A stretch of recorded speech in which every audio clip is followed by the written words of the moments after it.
के शर्मा साहब जुड़ रहे हैं। हमारे साथ उत्तराखंड मदरसा शिक्षा बोर्ड के चेयरमैन मुफ्ती शमून कासमी साहब जुड़ चुके हैं।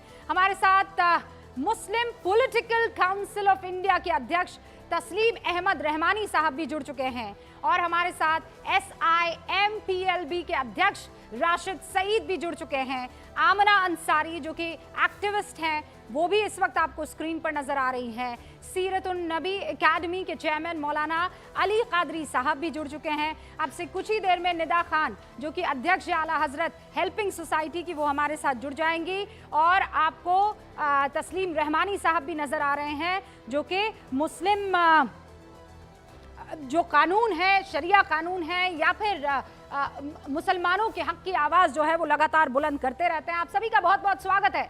लेकिन के शर्मा साहब, मैं सोशल डिस्कशन में जाऊं उससे पहले पॉलिटिकल डिस्कशन, मामला ऐसा लग रहा है 68 साल पहले पहुंच चुका है। All India Muslim Personal Law board अब इस बात पर चर्चा कर रहा है कि आगे करना क्या है, क्योंकि ये उन्हें मंजूर नहीं है। देखिए रूपिका जी, विषय ये है कि ये एक मुस्लिम समाज का अपना विषय भी है। वैसे तो यह देश जो है भारत है जो एक संविधान से चलता है और कानून से चलता है, लेकिन एक बड़ी जिम्मेदारी हो जाती है समाज की, धर्म विशेष के लोगों की, जो उसके प्रमुख लोग हैं। यदि वो आपस में ही विषय को एक गंभीर चर्चा करके और वो चाहें तो एक समाज का एक उत्थान कर सकते हैं, कल्याण कर सकते हैं।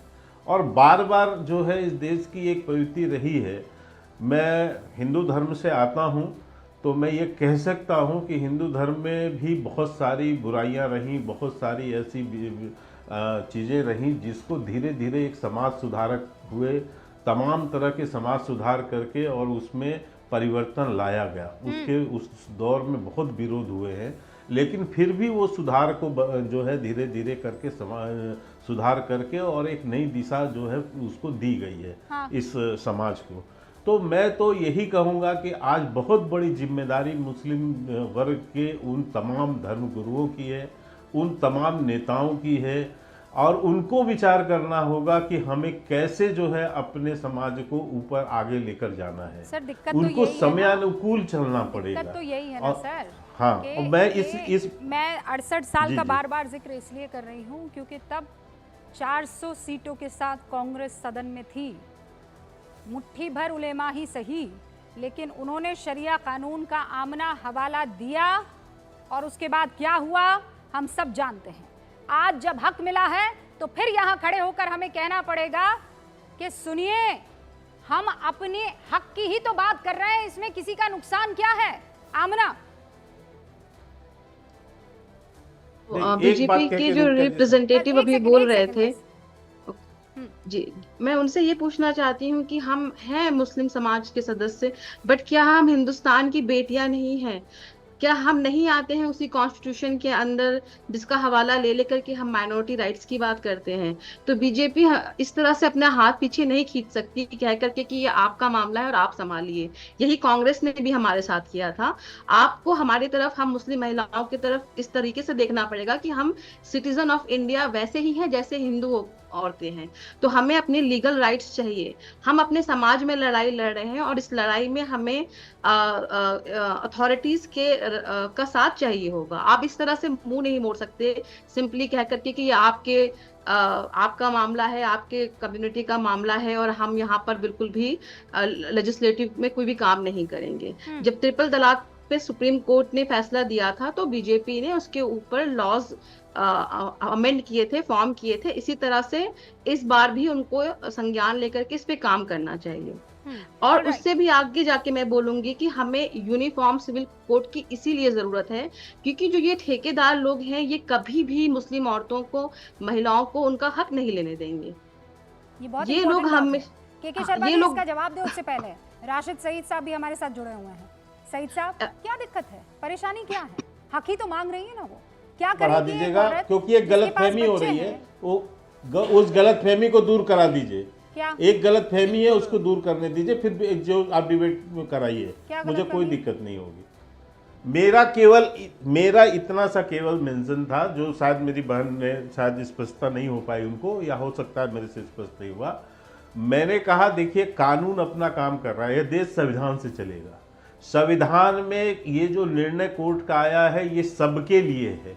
मैंने तो ये कहा, जब ट्रिपल तलाक की बात हुई तब हम आगे बढ़कर आए, और वो देखिए न्यायालय से तमाम मुस्लिम बहनों को उसका न्याय भी मिला है। ठीक है सर। हम आज भी है कि हम इससे पीछे नहीं हैं।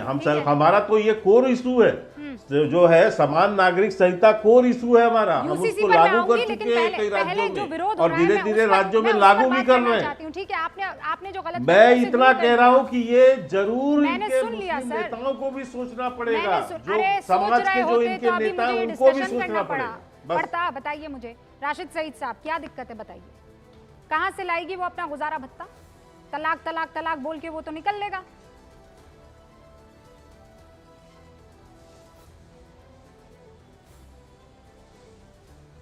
राशिद सईद साहब।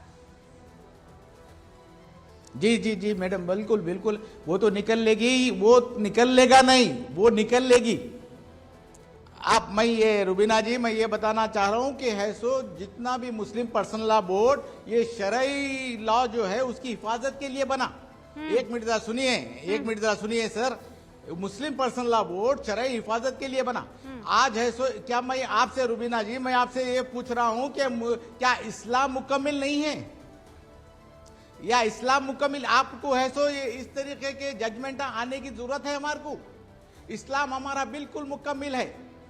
आप है सो ये एक चीज देखिए, जिसको हम है सो छोड़ चुके हैं, हमारा उनका ताल्लुक खत्म हो गया, हम उनको महर अदा कर दिए।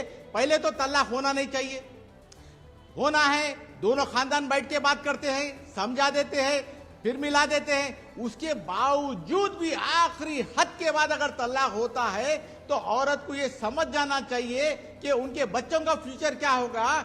जो आदमी तलाक दे रहा है उसको भी समझ जाना चाहिए कि बच्चों का हमारा फ्यूचर क्या होगा। अगर 7 साल 9 साल अगर रहेंगे तो है सो बच्चों को है सो माँ के पास, उसके बाद बाप के पास आना ही है।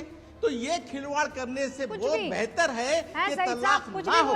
अगर तलाक होता है, मजहब की ठेकेदारी कर रहे हैं ना, इसमें सबसे पहले तो अपना ये दिमाग खोलिए और इसके अंदर थोड़ी सी जो बची कुची अक्ल की गुंजाइश है ना, उसे ठूसने की कोशिश कीजिए। मैं बाअदब आपको समझा रही हूँ।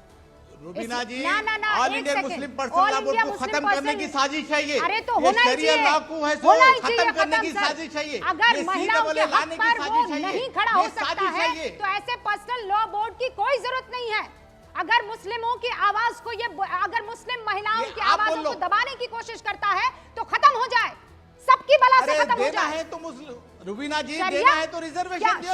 शरिया के चक्कर में आप लोग महिलाओं के हक को मार देंगे। 100 साल से पड़ा हुआ है और क्रिमिनल कोड हम नहीं फॉलो करते शरिया, तो हम क्या मुस्लिम नहीं रहते? ये किस तरह का आर्ग्यूमेंट है? जो लोग अमेरिका में रहते हैं या लॉ ऑफ द लैंड मानते हैं वो मुस्लिम नहीं रहते वहाँ पे। अरे भाई साहब, आप